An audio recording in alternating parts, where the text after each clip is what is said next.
Men nafaqadaman, lekin ustozlik umrboqiy kasb.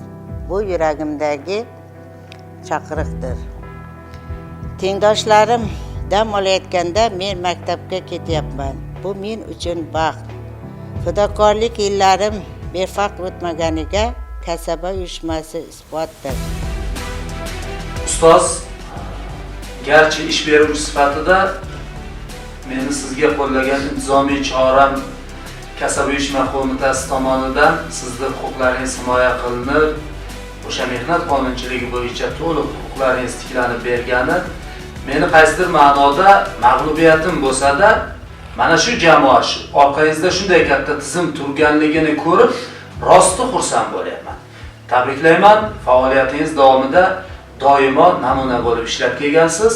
Bu kabi kamchiliklarga yo'l qo'ymasdan tizimli ishni yo'lga qo'yishingizni so'rab qolaman va sizni va barcha xodimlar nomidan maktabdagi kasaba uyushmasi boshlang'ich tashkilotiga alohida minnatdorchiligimni bildiraman. Hamkorligimiz doimiy bo'lishiga tilakdoshman.